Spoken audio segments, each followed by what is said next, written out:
Безвыходное положение – это признание поражения и слабость духа. Это цитата из книги олимпийского чемпиона по тяжелой атлетике Юрия Власова. Здравствуйте! С вами программа «Спортивная среда». Смотрите сегодня в выпуске. Выступление главных хоккейных команд Татарстана. Кто проявил себя лучше на старте сезона? История на наших глазах. Первый в истории выход в финал чемпионата России регбийного клуба «Стрела Ак Барс». Шаг к триумфу. Всероссийские соревнования по художественной гимнастике.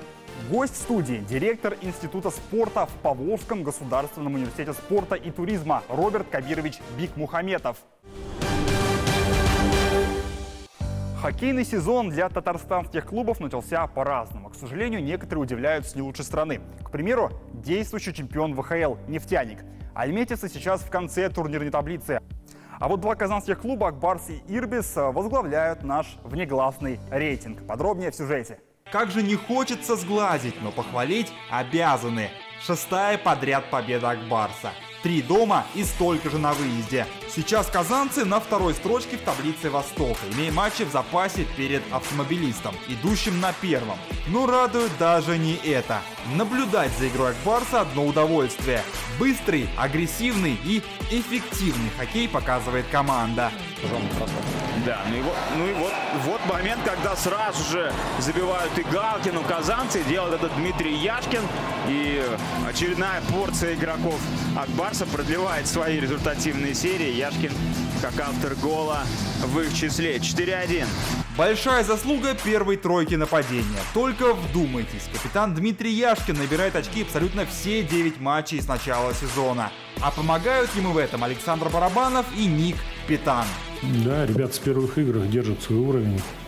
Зная Сашу Барабанова, быстро вошел в сезон. Те требования, которые у нас есть, он их выполняет. И в тройке видно сильные стороны Дима, он их использует. И звено, в принципе, собиралось. Было понимание, каким оно должно быть. Питан, ложный замах, бросок, штанга, добивание, гол! Артем Галимов. 3-е очко в этом матче. Шайба попадает в Артема Галимова. Тот сориентировался очень быстро. Вот она штанга. Вот он, Васильков, который ложится. А это Артем Галимов, который подобрался к десятке лучших бомбардиров КХЛ в нынешней регулярке. У 95-го номера уже 11 очков. И останавливаться он не намерен. Перейдем к еще одной казанской команде, но из молодежки. Ирбис одержал 7 побед подряд на старте сезона. Причем повержены были крепкие клубы в лице Лока-76 и Стальных Лис. Но самый конец сентября выдался смазанным. Второй матч с магнитогорцами крупно проиграли. Далее еще одна неудача, но уже с авто. В любом случае, за такой яркий старт однозначно стоит похвалить. Обратная ситуация у альметьевского «Нефтяника». 6 поражений на старте чемпионата России. Дальше поочередно победы сменялись неудачами. Но определенно внятной игры от «Нефтяника» мы пока не наблюдаем. Очень тяжело давать заброшенные шайбы. Мы немного безответственно играем в обороне, чтобы приводить заброшенную шайбу. Еще больше концентрации, ответственности. Кадровые перестановки в хоккейном клубе «Челны». После 5 поражений свой пост покинул главный тренер Александр Юрьевич Соколов. А ведь начало было многообещающим. Еще совсем недавно мы поздравляли команду с отличным стартом сезона. 3 победами в первых турах. Регби довольно специфичный вид спорта для нашей республики. Мало кто знает, что появился в Татарстане он в далеком 1967 году, как сборная студенческих клубов в Казани. В советское время команда носила звание «Буревестник», а в 1989 году был переименован в регбийный клуб «Стрела». Сейчас мы знаем ее как «Стрела Ак Барс». В сезоне 2021 клуб полноценно закрепился в российской премьер-лиге. И спустя несколько сезонов добрался до финала чемпионата. О том, как прошла полуфинальная серия с Красным Яром, расскажем далее. Стрела Ак Барс впервые в своей истории пробралась в финал пари чемпионата России, одержав победу над Красным Яром со счетом 19-5 в третьем матче полуфинала на домашнем поле. Летит Корф и 5 метров, здорово. Это Сейчас завал. Владислав Сазонов Это затащил. завал, конечно. Сейчас будет желтая карточка. Команда хозяев начала матч активно, сразу же взяв мяч под контроль и создав несколько многофазных атак. Это давление принесло свои плоды. Никита Вавилин и Виталий Живатов занесли по попытке, а Кобус Мараис успешно реализовал оба штрафных. Точно. Кобус забивает. Было 204, так что 208.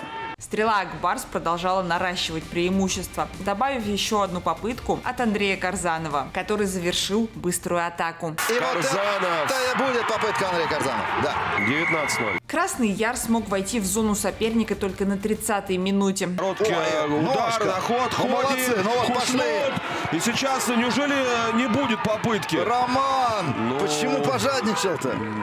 Была поддержка справа. Буркуталы какой сделал здесь, движение. и вот здесь, и вот здесь, Тумалова. Будет. Джейсон Тумалова открывает счет. Вот со это стороны другое дело. Яра. Но в концовке первого тайма Джейсон Таумалола все же занес мяч, хотя реализация не удалась. Разбегается Джейсон, бьет и ветром прямо унесло. Унесло, Оливия. Во втором тайме гости на 10 минут остались в меньшинстве из-за желтой карточки Гуги Хантадзе. По поводу захвата номера 77 на 15-м. Это была группа игра. Контакт с шеей. Не прямой, поэтому средняя степень опасности — это желтая карточка. Ну, так на таком На повторе этом не плане видно. нет, а вот с той стороны было... Вот там играет штрафной за высокий захват. Стрела Акбарс пытался использовать численное преимущество, но вскоре сама оказалась в меньшинстве. Однако хозяева справились с этой ситуацией, и до финального свистка счет оставался прежним. 19-5 в матче и 2-1 в серии. А в третьем матче с Красным Яром звание лучшего игрока команда решила дать Алексею Бурдину. Лучшего игрока решили дать Лехе Бурдину. Парни, спасибо большое за такую награду. Я старался, сделал все себе возможное. Надеюсь, не подвел. Надеюсь, обрадовал. В финале за звание чемпиона стрела Акбарс поборется с Енисеем. Матч состоится 6 октября в Красноярске. А мы желаем нашей команде только удачи.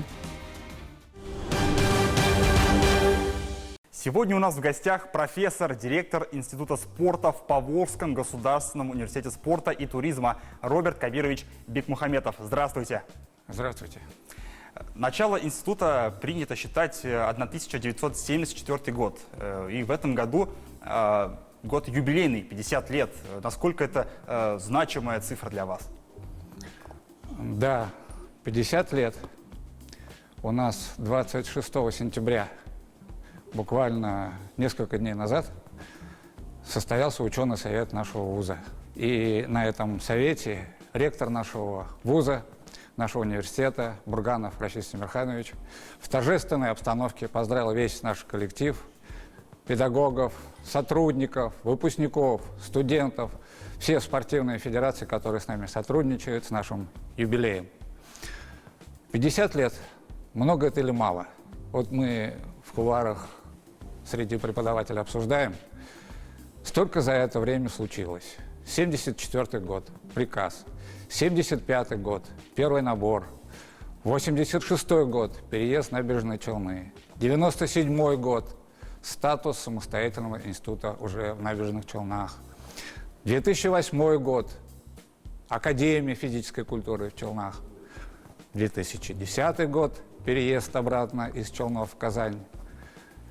2013 год, на базе всей инфраструктуры, которая была создана под универсиаду 2013 года, все это переходит к нам, в нашу академию. 2021 год. Академия становится университетом. Вот 24 год. Вроде столько событий. Если возраст 50 лет измерять теми событиями, которые у нас происходили в нашем университете, то это много.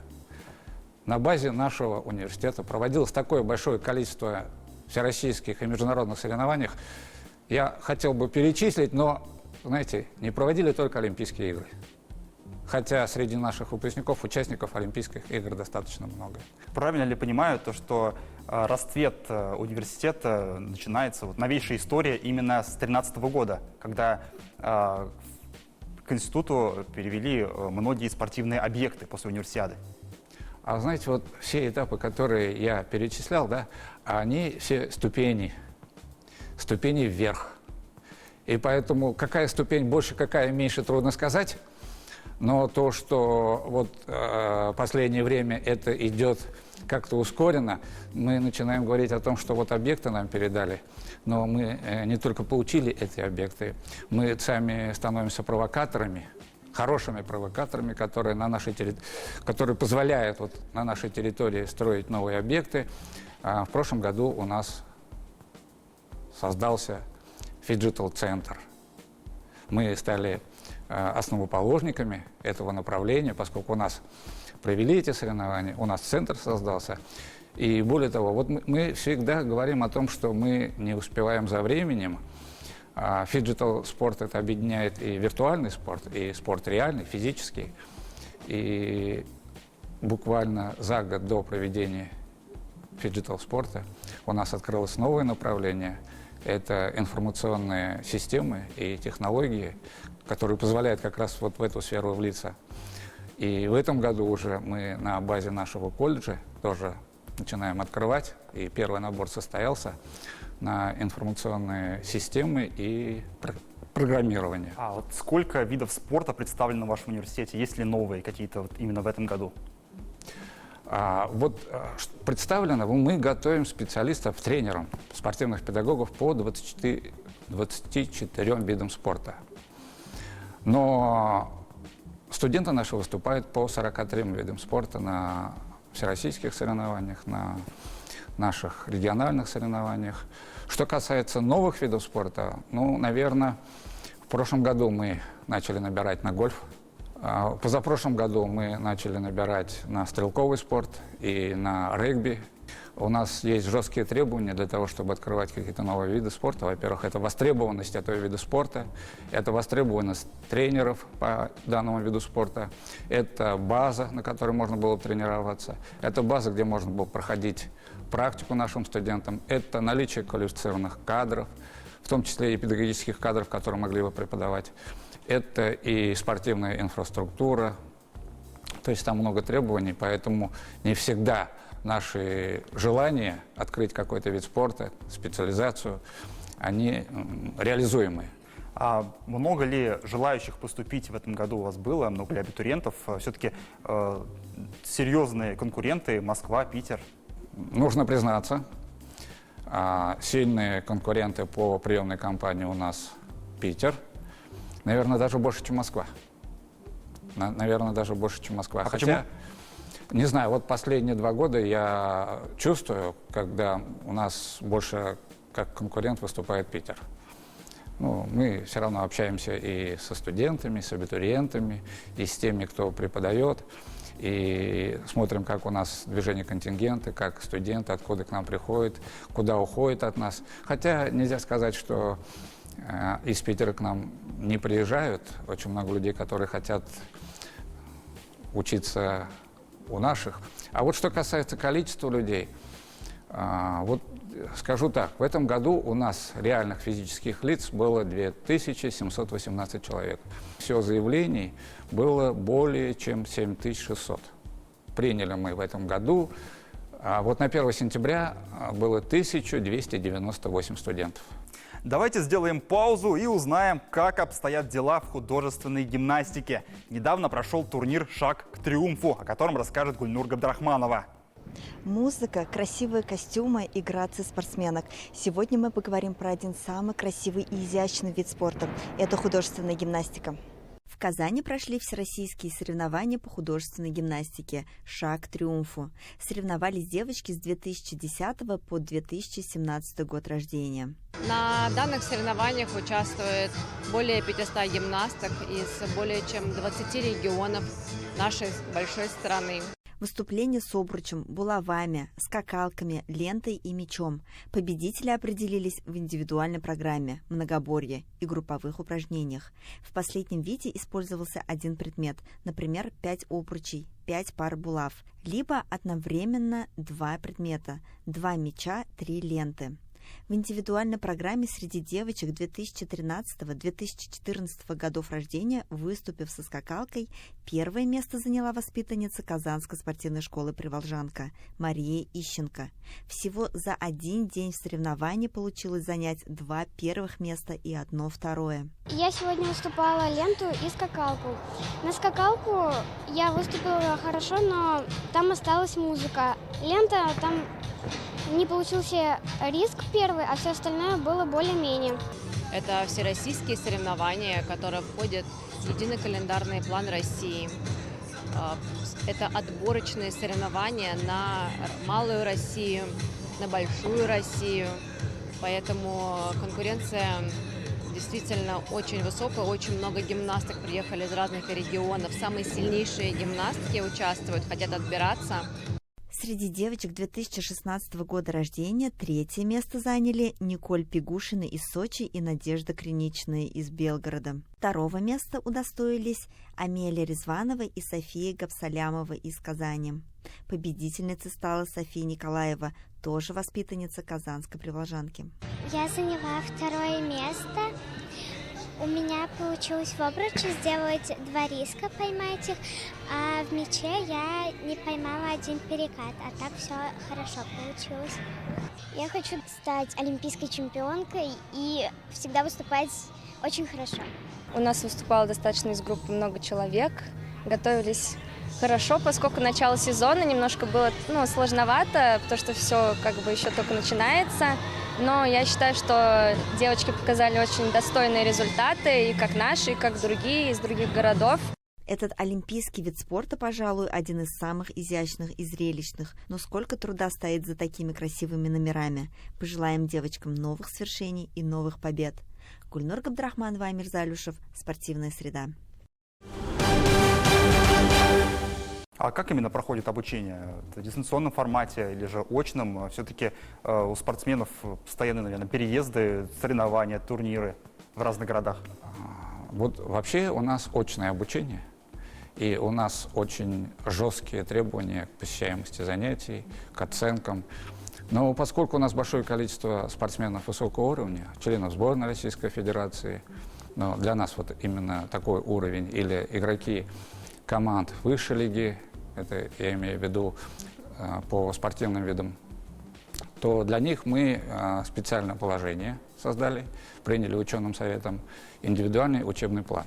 Интересно узнать, как вы сами пришли к преподаванию в ВУЗе. Вот все-таки у вас у самого достаточно хорошая карьера сложилась в спорте.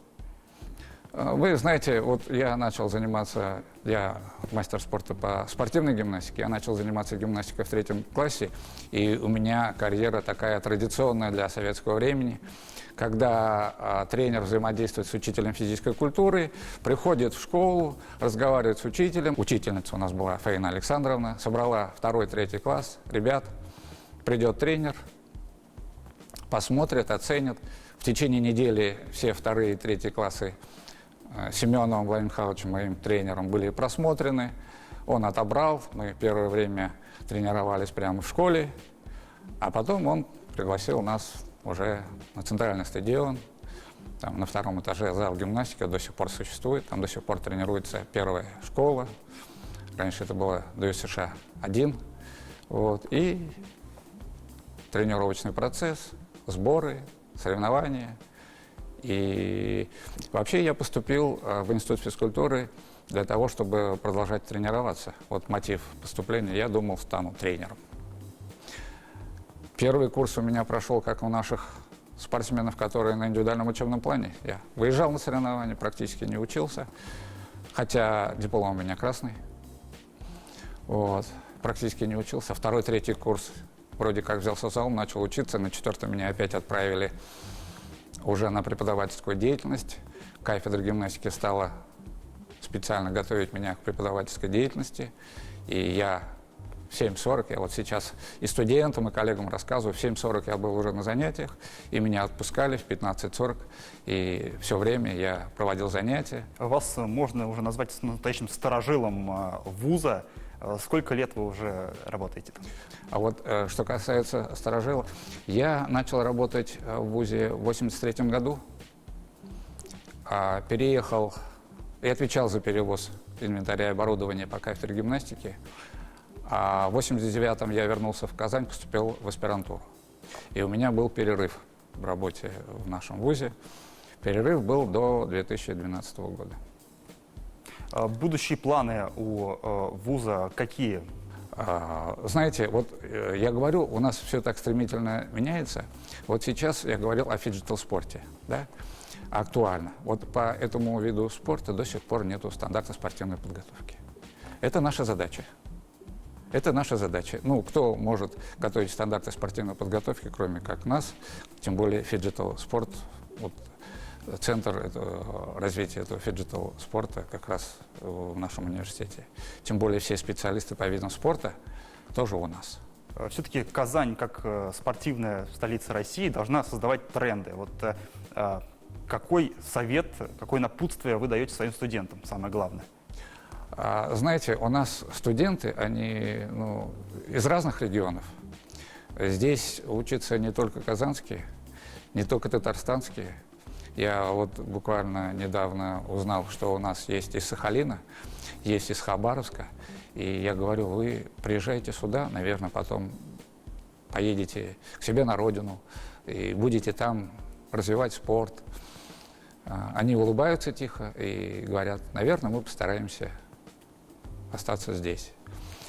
А вот сейчас тенденция такая, что они видят развитие спорта здесь, они видят объекты, они видят, что здесь можно себя проявить.